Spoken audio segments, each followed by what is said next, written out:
Learn easy. Subscribe Learn Easy channel. Hello kids, welcome to learn easy channel. आज की कक्षा में हम सीखेंगे कि वचन किसे कहते हैं। तो चलिए शुरू करें। तो बच्चों, आज हम सीखेंगे कि वचन किसे कहते हैं। जिन शब्दों से किसी व्यक्ति, वस्तु, प्राणी आदि की संख्या का एक या एक से अधिक होने का पता चले, उसे वचन कहते हैं। जिन शब्दों के द्वारा हमें ये पता चलता है कि ये कोई भी एक व्यक्ति, वस्तु या प्राणी एक है या अनेक हैं, उसे वचन कहते हैं। अब जैसे देखिए, उदाहरण यहाँ लिखा है कमरा, कमरे। अब कमरा से शब्द से ही हमें पता चल रहा है कमरा एक ही कमरा है, कमरे मतलब ज़्यादा कमरे हैं, तोता एक तोता है, तोते ज़्यादा तोते हैं। तो आपको क्या समझ आया इससे? जिन शब्दों से हमें ये पता चलता है कि वह चीज़ कितनी है, उसके एक या एक से अधिक होने का पता चले, वह वचन कहलाते हैं। तो चलिए अब मैं आपको बताती हूँ कि वचन के कौन कौन से भेद होते हैं।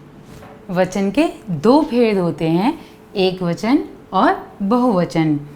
शब्द के जिस रूप से एक होने का पता चले, उसे एक वचन कहते हैं। जब हमें पता चलता है कि जिस शब्द से जब हमें पता चलता है कि ये एक है वो चीज़, तो वो एक वचन कहलाती है। अब यहाँ देखिए, जैसे चूहा। अब चूहा से हमें पता चल रहा है कि एक ही चूहा है। घड़ी, घड़ी से हमें पता चल रहा है कि एक ही घड़ी है, तो इसीलिए यहाँ पर ये एक वचन है। अब देखिए बहुवचन। शब्द के जिस रूप से उसकी संख्या में एक से अधिक होने का पता चले, उसे बहुवचन कहते हैं। जब हमें पता चलता है किसी शब्द से कि वो चीज़ अनेक है, तो वो बहुवचन कहलाती है। अब ये यहाँ देखिए, जैसे चूहे।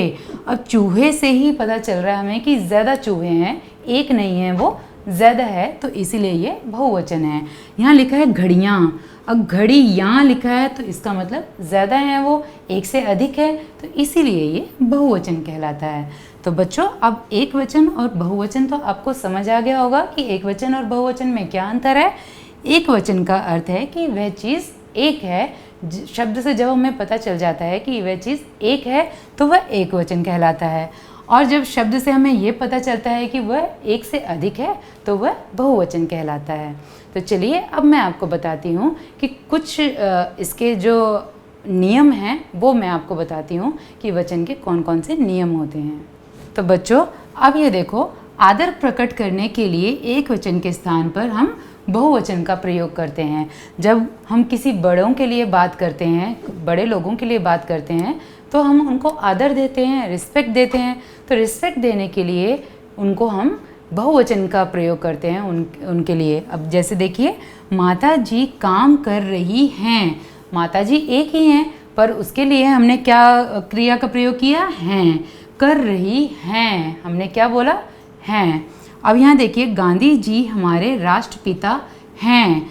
अब हमारे जो गांधी जी कितने क्या है? एक वचन है, पर हमने उनके लिए किसका प्रयोग किया? बहुवचन का प्रयोग किया। इसी तरीके से माता जी एक हैं, पर हमने यहाँ पर क्या किस चीज़ का प्रयोग किया है? बहुवचन का प्रयोग किया है। तो इसी तरीके से आदर प्रकट करने के लिए हम किसका प्रयोग करते हैं? एक वचन के स्थान पर बहुवचन का प्रयोग करते हैं। तो इसी तरीके से अब आगे देखिए, एक वचन के स्थान पर एक वचन के साथ एक वचन क्रिया और बहुवचन के साथ बहुवचन क्रिया का प्रयोग हम करते हैं। अब यहाँ देखिए, घोड़ा दौड़ रहा है। अब घोड़ा एक है, तो और इसीलिए यहाँ क्रिया क्या है? रहा है, क्योंकि एक ही है, तो इसीलिए क्रिया भी जो है रहा है आई है यहाँ पर। घोड़े दौड़ रहे हैं, ज़्यादा हैं घोड़े, यहाँ घोड़े बहुवचन है और उसके साथ क्रिया भी जो है बहुवचन के रूप में प्रयोग हुई है। जब हम एक वचन का प्रयोग कर रहे हैं, तो उसके साथ एक वचन क्रिया। जब हम बहुवचन का प्रयोग कर रहे हैं, तो उसके साथ क्रिया भी बहुवचन के रूप में प्रयोग हो रही है। तो बच्चों, अब मैं आपको कुछ और नियम बताऊंगी कि एक वचन से बहुवचन बनाने के कौन कौन से नियम होते हैं। तो चलिए देखें। तो पहले देखिए, पुल्लिंग शब्दों का वचन परिवर्तन। जिन पुल्लिंग शब्दों के अंत में आ हो, तो आ के स्थान पर ए कर देने से वे शब्द बहुवचन हो जाते हैं। जैसे तोता, तोते, कमरा, कमरे, बच्चा, बच्चे, बकरा, बकरे। अब आगे देखिए स्त्रीलिंग शब्दों का वचन परिवर्तन। जिन स्त्रीलिंग शब्दों के अंत में अ हो तो अ के स्थान पर ए कर देने से वे शब्द बहुवचन हो जाते हैं। जैसे रात, रातें, बहन, बहनें, आँख, आँखें, पुस्तक, पुस्तकें। जिन स्त्रीलिंग शब्दों के अंत में आ हो तो आ के स्थान पर ए कर देने से शब्द बहुवचन हो जाते हैं।